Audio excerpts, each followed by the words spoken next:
All right, boys and girls, we are back with another edition of the Federalist Radio Hour. I'm your host, Ben Domenech. You can email us, as always, at radio@thefederalist.com. Follow us on Twitter at FDRLST. Happy to be joined today by Matthew Lysiak, who has a new book to discuss regarding Matt Drudge and everything related to it. Matthew, thanks so much for taking the time to join us today. Thank you for having me. Tell us a little bit about this book. Where can people find it, and where would you prefer for them to purchase it? Maybe from a massive global multinational corporation or their local bookstore. Their local bookstore would be great if they're open. It's available everywhere books are sold. Matt Drudge is a break from the kind of topics that you typically write about. What was it that made you take interest in writing a story of a website and someone who's had, such a significant media presence or media relevance over the years, but is also someone who's kind of famously mysterious? I would argue that there isn't a single individual in my generation who's had more of an influence on the way we consume news than Matt Drudge. I, as a longtime reporter covering crime, investigative reporter at the New York Daily News, it became very apparent how powerful a link on the Drudge Report was, and still somehow nobody knows anything about this guy. It was absolutely fascinating. And, when I dug into Matt's narrative, it only interested me more. Here's a guy a little boy who came from a highly dysfunctional family, came from absolutely nothing, with virtually no education. I think he finished 345th out of 355 students in his high school graduating class. And he rose to essentially usurp the entire mainstream media of the day. So I couldn't wait to dig in. I wanted to ask you a couple of questions about the context of how you came to know more about Drudge, just in the sense that I think a lot of people were familiar with the site and were interested in kind of this odd character who played such a significant role in the Lewinsky situation, breaking open what ultimately led to the Clinton impeachment. But a lot of people, I think, didn't know what to think of him when he first came onto the scene. What do you think of him, having dug into this?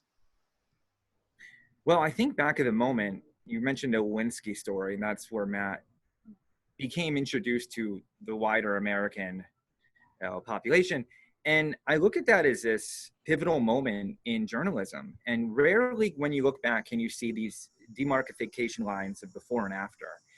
But here's one time where you can, because I think I'm a little older than you, Ben, but I think you remember that before, in the early 90s, it was really ABC, NBC, CBS, and a few editors at major newspapers, and they controlled the narrative very well.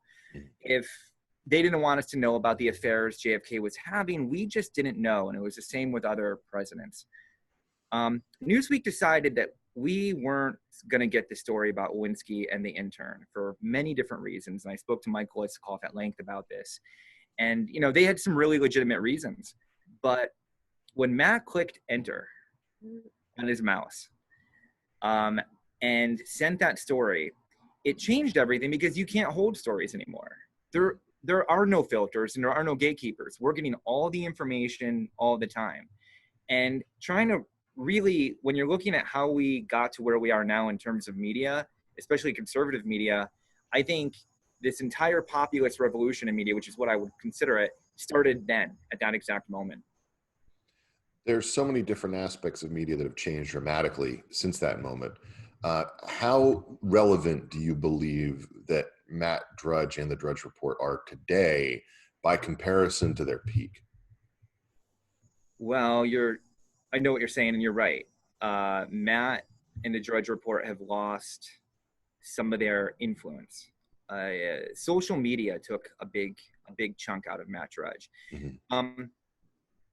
When I was working at newspapers my whole life, editors on all political spectrums were constantly refreshing the Drudge Report.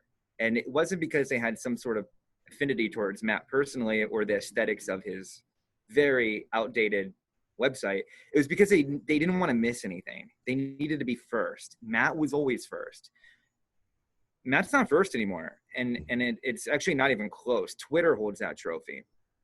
And because of that, Matt's influence and the need to go on the Drudge Report isn't what it used to be. And his influence also has fallen with his page views. The the political side of what he views is something that's always been interesting to me, and what I can recall is the points at which, as recently as 2012, people were paying a bunch of attention to what Matt Drudge was doing and the way that he was approaching the Romney candidacy within the Republican primary, and at various points along the way, it was clear that Drudge had different priorities maybe than some of the conservative populists who didn't really like Mitt Romney or things of that nature. How do you analyze his own political meanderings?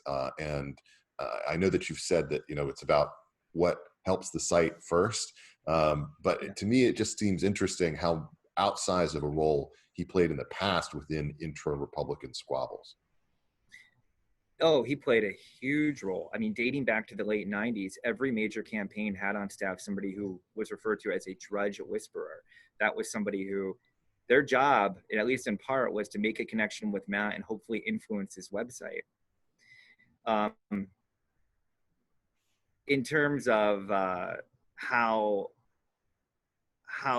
his impact is now with, I think people make this mistake of looking at Matt through a political lens. Matt's not a political guy. He has personal political beliefs, but I'll give your audience a quick story. Andrew Breitbart back in 2008 was the AM editor for the Drudge Report. And unlike Matt, Andrew was a real true believer in his form of conservatism. And Andrew would be posting links to Reverend Wright stories. Do you remember those? Yep. Those were very popular at the time. And Matt, from whatever remote location he was at, would go online, pull the stories, and replace them with something more favorable to then Senator Obama. And finally, Andrew IM'd him because Matt rarely took phone calls from anybody, sent him an instant message and asked why he keeps taking down negative stories about Obama. And Matt's response was very telling. He answered, you know, a Obama presidency might be great or might be terrible for the country, but would sure be great for my website. And you can't argue with Matt, at least in part, because I can't think of more than a handful of people who did better financially than Matt Drudge during Obama's 8 years in office. His estimated net worth is north of $100 million. So when people ask, why is he making this move to the left? I don't think Matt does anything in haste with his website. It's a political calculation. Whether that calculation ends up paying off in the long run is anybody's guess. Is to be determined. Matthew, the Drudge element of this that seems to be, to your earlier point, so prescient, is understanding how this populist moment would give a real edge to people who could get things up quickly and first. But of course, with getting things up quickly and first comes the danger that you're going to end up linking to a bunch of sources that may not turn out to be fully reliable. I actually think that that's one of the biggest defects of Twitter. We're talking, for instance, right now on a day in which there's a massive explosion in Beirut, where, you know, the way that explosion and the coverage of it plays out, how it happened, what it means, you know, that's something that's going to play out over the coming hours, days, and weeks. And we might learn that many of the initial reports that people were putting out there or posting without any filter lacked significant information or would send people in the wrong direction. What do you think has been how do you think that the Drudge Report has dealt with that challenge? And just looking back at the trends of who they would link and how they came to trust certain sites, and then those sites would maybe fall out of favor. How did you analyze that at all? Well, I don't think Matt put too much of a filter on it. I think he trusted his audience. And because of that, he's fallen into some traps, in particular with the Sidney Blumenthal case, where he simply reported what was a wide known rumor at the time, but it was simply just a rumor about Sidney Blumenthal engaging in abuse with his wife. And he got sued for it. And he had to issue an apology. So I don't know if Matt has a particular filtering philosophy. I think Joseph Curl, who was Matt's full-time employee after Andrew left, explained it to me like this. He said that Matt doesn't, with the Drudge Report, you don't ride the wave, you create waves. And you get your story up, and then Rush Limbaugh is going to talk about it in his A block. The Washington press corps is going to harass the spokesperson about it at 2:30 Eastern time. And by the time that has spawned 400 news stories, the Drudge Report's on to the next thing. And that seemed to be more of the mission, always being ahead of the curve. And you saw him jump out very early with coronavirus. Mm-hmm. And I think, so, kind of goes back to like, there's all these rumors that Matt sold the website and did these different things because people can't fix their brain around the fact that Matt isn't just some loyalist to a party. He isn't. I think one of the things that we have to keep in mind, because it's definitely a recurring issue in these places, is that people will assign intent to the overall direction of the kind of news that a place is focused on, when a lot of the time it's just because people believe that that's important, or that they believe that there's something that will merit eyeballs and will bring in attention. And I think that was one of the things early on in coverage of coronavirus that seemed to be going on as well. Different people with different perspectives, spinning it one way or the other. The degree to which media today looks very unlike what it did in the 90s in terms of gatekeepers is one thing, but another aspect of it is we have so much of our media now devoted not to reporting original stories, but to kind of narrative commentary. The CNN of today is unrecognizable to me of the CNN that I was watching back in the 1990s, just given the level to which their shows are populated by commentators and pundits who are just circling around a specific narrative all day in the absence of some big breaking news story. And that's much cheaper, obviously, but it also leads to less journalism. How much has the carving out of media, particularly local media, hurt the ability of Drudge in this era, or has he been able to escape that? Has he been able to escape that? That's a great question. Well, one of the advantages Matt has over even a local newspaper in a very small town is he's an army of one. Mm-hmm. Sometimes a second hand, very rarely a third person. No building, no infrastructure. Matt can weather any storm. He'll be fine. He has a ton of money in the bank. But I know the way, going through people who knew him and his thought process on it, he says good riddance to the established media. And if you go back to his speech to the Washington Press Club in 1999, he outlines exactly this future and saying, he looked at all these established newspapers that have been there for generations and said, your time's done. You just don't know it yet. And they're not doing themselves any favors by not reporting news. I don't know how else to put it. Like you turn on cable news, it's rarely news. You're not listening to you're not getting news. But that's also what people want, reflective in the ratings, except for CNN. I don't know what they're doing because they're not getting ratings and they're not doing news. So I can't, right? Like you can explain that one to me. I don't know. I think that's a battle with the White House has covered up a multitude of rating sins in their regard. But one of the things that is an aspect of this that I've noticed is that when I used to go to the Drudge Report back in the day, it was heavily American in terms of the news sources that he would link. Now I feel like there's a significant portion of it that is foreign journalism, foreign-based journalism, that often I think, it has a very definite angle, but is maybe less close to what is being talked about in the American market. I also wonder if this is a situation where Matt himself has kind of retreated from the engaged political battles that were basically being fought in the past. Like I said, in 12, there were these tea leaves and stuff about who he wanted and him going Romney and then kind of coming back toward Obama was definitely an item of discussion among Republican circles. This in terms of 2016, the way that he approached covering the Trump candidacy and things like that achieved a ton of perspective.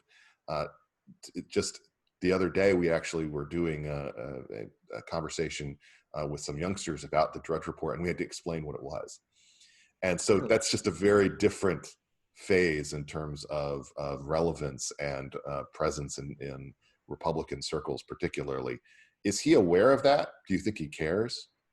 he gave a very interesting interview to Alex Jones. Now, Matt does not give interviews since 2007. He decided consciously to just go dark. He decided that the website would be more powerful without his face attached to it. But he showed up at the studio of Alex Jones, and he gave this really fascinating speech that touched on a lot of the things that you're saying, including social media.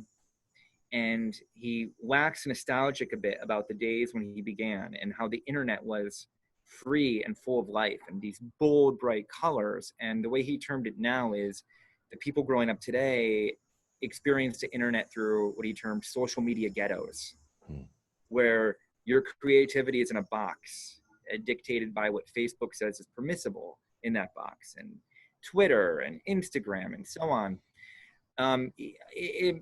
He knows is that he was only going to be there for so long. I think he was actually surprised that he's lasted on top.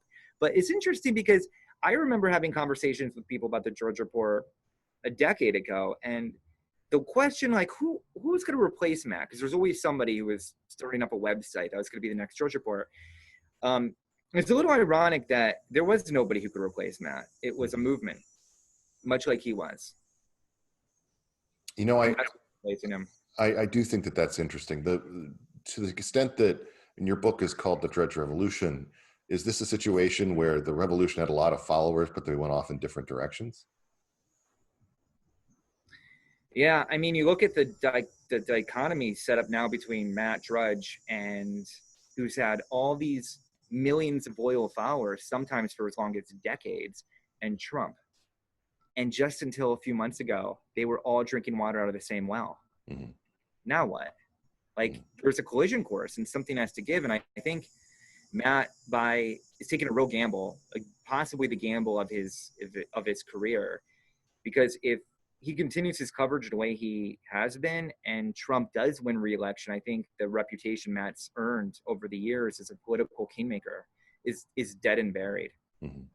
There's some aspects of this that I'd like to get some more info from you about. When you go about studying a subject who doesn't do interviews, how do you do it? How much time did you spend just going through and going over all the little stories and anecdotes from old profiles and trying to piece everything together? Everything, Ben. Like, it's you're giving me anxiety even thinking about it. I went back to Matt's hometown. I began with the beginning. So I've reported a long time, and my specialty was I'd land at a crime scene. You know, we called it parachuting in, and you'd have to go and you know nothing except these vague 18 people shot, putting things together. And my philosophy with reporting was always just begin with the beginning. And I went to Matt's hometown and just began from the grassroots up, trying to talk to people who knew him from his youngest days, and then just build on that base upward. And I mean, it's really Matt's stories, absolutely an American original, because the way he was able to, just through sheer force of will, he was a gift shop clerk. He got his first job in Hollywood at The Price is Right. He was moving stage sets around in between commercial breaks, and was able to elevate from there to the CBS gift shop, and then got his big break by figuring out that the Nielsen ratings were being deposited in the trash. And then, but the custodians, there was a 2-hour lag between when they would come and take the trash. He had this window to come, take these Nielsen ratings and post them on these very early internet websites, and just build a reputation from there as a guy who knew the Nielsen ratings, and then kept listening and learned different things about Jerry Seinfeld's salary demands. He actually reported online that Connie Chung was going to be fired before Connie Chung knew she was going to be fired. So that's how it began. I mean, and it kind of goes back to Matt not really being a political ideologue as much as a newspaper. He loved newspapers and news and Hollywood gossip. And that's what his roots are.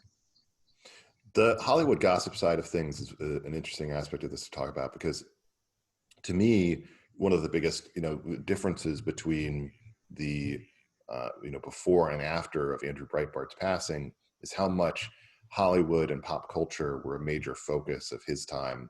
The first site being, that they started of the different bigs being Big Hollywood, that type of thing, which put the government in DC in kind of a distant perspective as opposed to being the thing that took precedence.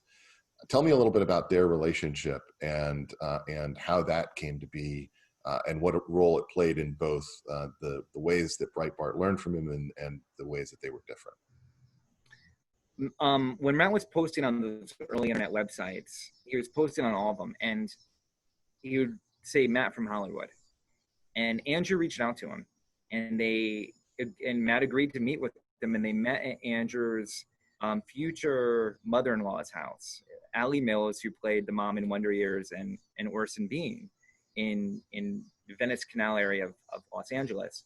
And they spoke at length that night about how there's this opportunity with the internet where we have a media who's self-identifying plus 80% as liberal, but a population that is majority conservative, and that they're on a cusp of a revolution, and they formed this bond instantly. And Andrew, everybody who knew him would describe him the same way. His brain worked like in a Russell Crowe Beautiful Mind sort of way. It never rested, and he would be able to look at, he was very useful for Matt because he would be able to look at 1,000 headlines and quickly, his mind worked very fast to be able to figure out which one was Drudge-worthy. But the issue was, in the very beginning, Matt actually offered him a partnership, 25%. Andrew would have to quit his job at E, was one of the conditions, and Andrew couldn't do it because he wanted to have a family. It was a full-time job for this website. And then after that, Matt was paying him very little. He was not making a lot of money, and they rarely spoke. Mm-hmm. Phone calls were very, very few and far between, generally instant messaging. I think at one point they went 7 years talking one time while Andrew was working there. And it, you know, I wish I could tell you the relationship was great. It wasn't. It was, Andrew felt a lot of animosity towards Matt in terms of some of the editorial decisions the Drudge Report was making. Andrew being a true believer in a conservative cause, Matt trying to be ahead of the game and elevate his website. Also, Matt began feeling that Andrew was becoming increasingly unhinged, and at one point didn't want to associate with him at all. And didn't, at one point, you know, I have it profiled in my book, he orders his new editors not to ever link to Breitbart. And as angry as Breitbart would get, he knew that links from Matt Drudge were his lifeline. So it terrorized him. He always had this anxiety and fear looming over him. At the end of the day, Matt Drudge did make a rare appearance and go to Andrew's funeral and stop by for a very short amount of time. He was supposed to speak and he didn't. So yeah, the relationship was fraught with tension. I don't typically go 7 years without talking to an employee. So there is, though, I think, you know, a responsibility for Drudge in playing the role that helped boost Breitbart to where it was.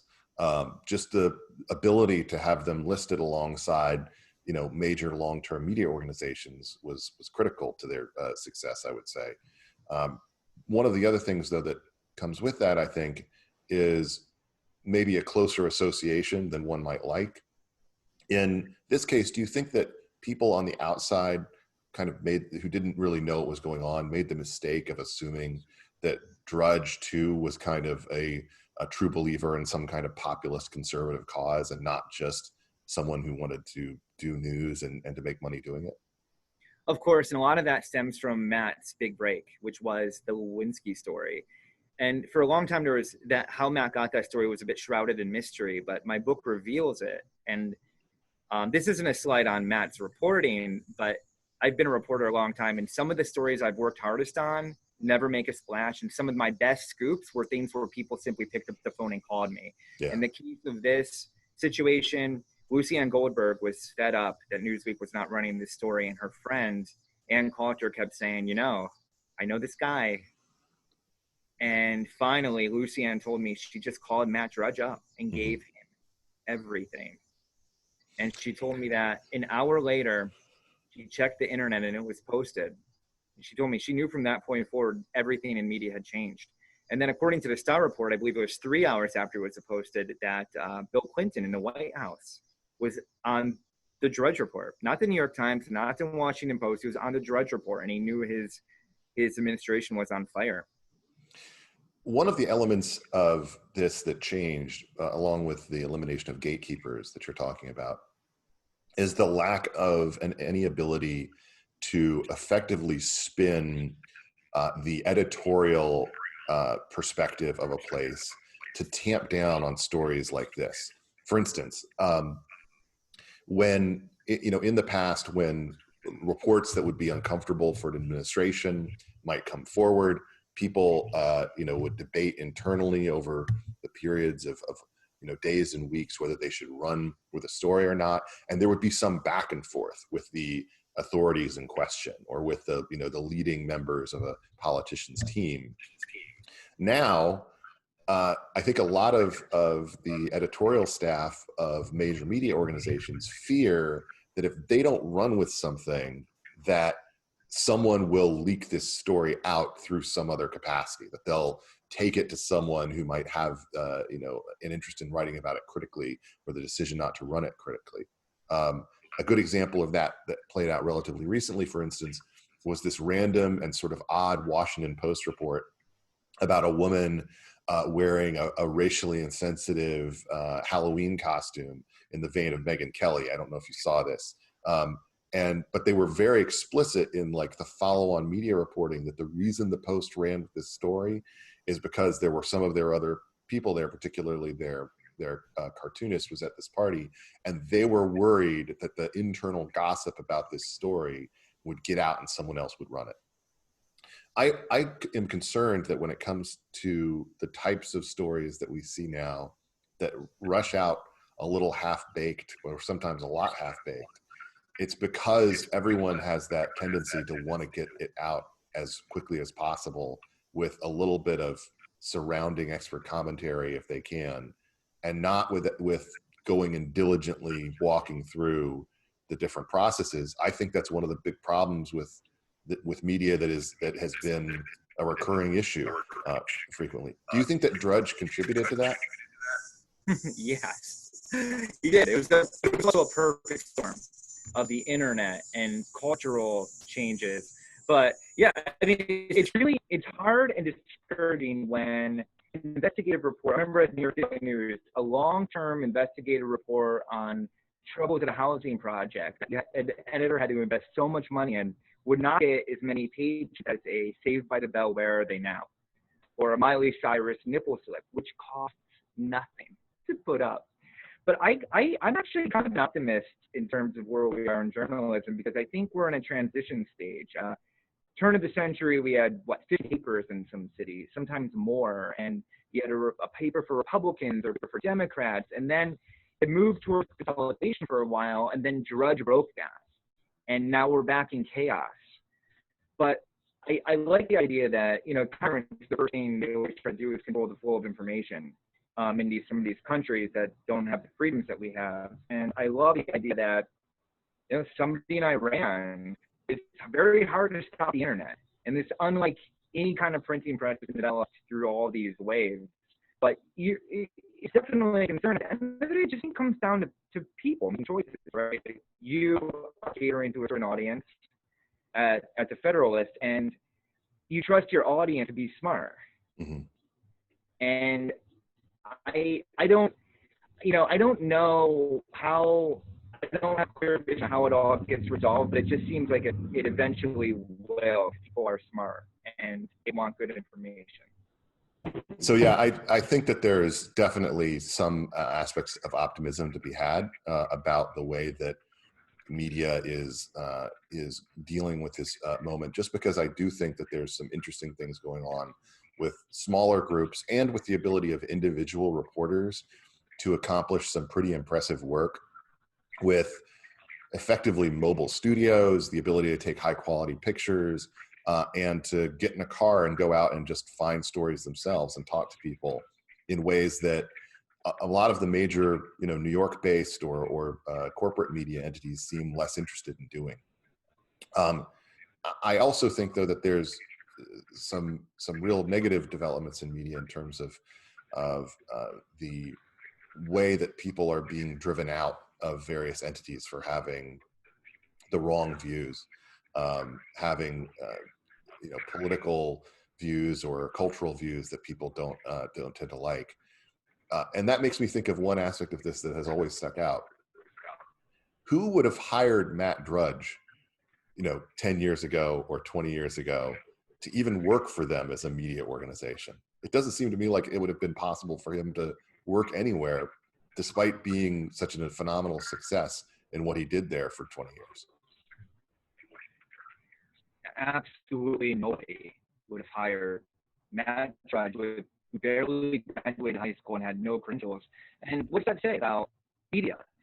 And you make a great point. I'm like the one of the issues I try to touch on is these freedom of speech issues in this book, and because they came up again and again through Matt's narrative on what was free speech. Like, can someone on the internet, like, how do we reel this in? A lot of people wanted to like slow down and basically end and stop this spread.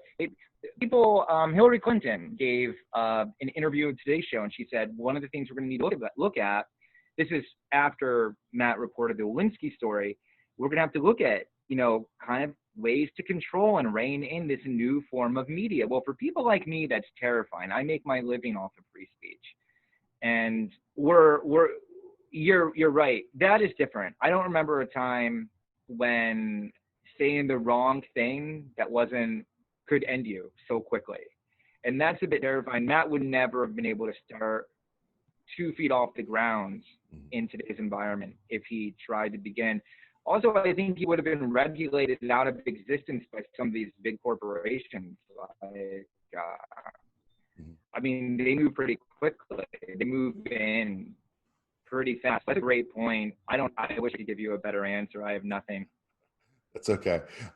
So I just had a couple more quick questions. One is, having gone through this experience, who do you think is the most significant person in Matt's life, just given that he seems like such an isolated person? I think his father. Mm-hmm. Reconnected with his father later, and his father actually helped him once in a while with the website. We'll call him up in the middle of the night and say, hey, there's a story out there.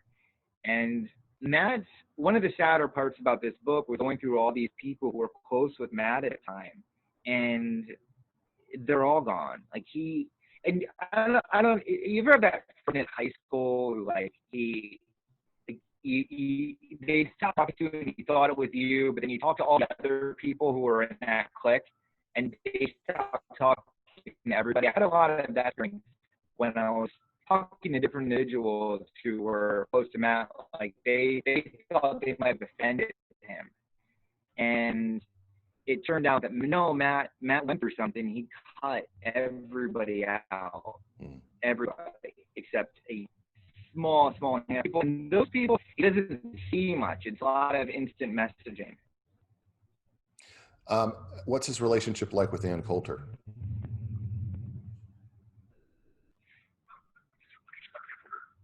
So I'm not exactly sure what it is now. Ann would not participate for this book, and but I heard it's on and off. So there was a period recently where they weren't talking. I'm sure they protected.